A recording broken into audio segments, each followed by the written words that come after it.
I've broke it. I've gone and bloody broke it, haven't I? This is my 1948 Chevy Stylemaster build.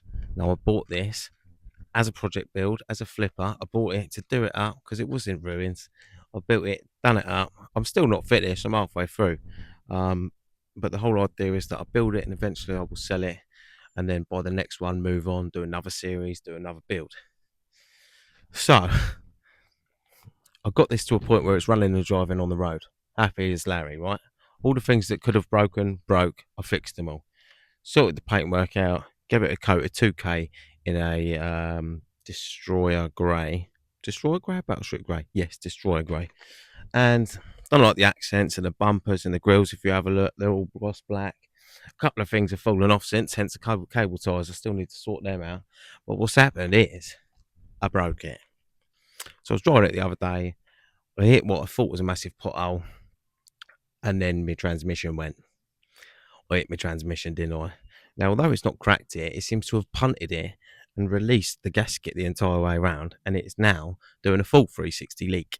So I'm going to have to get another Teeth 350 gasket for that until I can drive it again, which is really annoying, which is double frustrating because if you look over here, that Chrysler 300C, I'd actually just started dismantling that because that is being built into a pro street car. So the idea was going to drive this as a daily while I built that. I dismantled that, broke that, had to put that back together half-heartedly until I fixed that, which is really bloody annoying. Where's that? I've done loads of body work on it, loads of metal work. It was absolutely rot. It didn't look rot to begin with, but it obviously, as always, it was. So I fixed all that. The sun visor, all the trims and that, they've all gone black. Anything that was worth keeping has stayed chrome.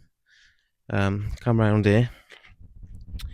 I've got these silly little lights on here. They're perforated stickers, right? They're like cat's eyes. I don't actually know if I like them, but everyone, when I go to the shows and that, everyone's like, "Oh, I love your headlights." I only put them on for a laugh. Everyone seems to love them, so I've left them on for now. I will take them off eventually because they're not exactly classy. Um, we've got the original vintage spotlight. How cool is that? It is functional. It does work. Absolutely brilliant. The handles. Now, the reason the handles are in 2K, don't judge me, right? They were so pitted. I thought, do you know what? It's actually probably easier to 2K them and then prep them afterwards and then go gloss black because it just needed. They were so pitted and damaged. I'm not going to find replacements because it's 1948, 77 years old. It's just not going to happen. So I thought the easiest option, whilst I'm painting it, is just to smash it with some 2K and then I'll go back after it afterwards, prep it up, and then 2K black it. And the interior, oh, it's actually locked. So the interior is not done yet. Jamie Ayres is going to be doing the interior. I've actually, if you can see through the window, maybe have a look through the window because I haven't got the keys on me right now. I've actually, it's all falling over, isn't it? No, it's not. No. So I've actually cut up that rear seat frame so it fits.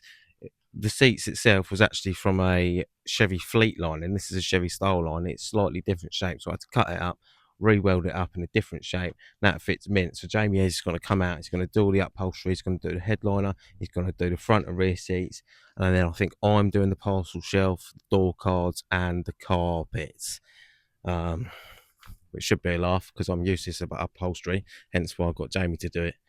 And that's where we're at the moment. So until obviously I sort the transmission out, it's on hold, which is frustrating. So there won't be any more videos on this for a couple of weeks until I find a gasket for the transmission and fixing the other problems because it was doing another couple of little weird things that I wasn't too happy about. And obviously I'm not going to sell it or drive it for that matter until I'm 100% perfect with it because the last thing I'd want to do is sell someone a dodgy motor or something I think might be on its way out, you know. Hence why I've been taking it out. Hence why I've been driving it. Hence why I've been ragging it out a little bit, ragging it about a little bit. Sorry, just to try and if something's gonna break, it's gonna break on me. Yeah. So that's where we're at the moment. Still got to do the wheels and that, obviously, because the wheels are gold. I'm not really happy about the wheels. They need to go gloss black or something, or I find another set of wheels to try on them. So still got to decide that. But that's how it is at the moment. That's as it stands. That is the Chevy Stylemaster, 1948, 77 years old. Still living to fight another day. We've saved a little bit of history here. And one day soon, it'll be for sale. ready to go. So if you are interested, obviously give us a message, give us a comment or something on Facebook or whatever, and we'll have a chat. Toodle pip. See you in a bit. Much love.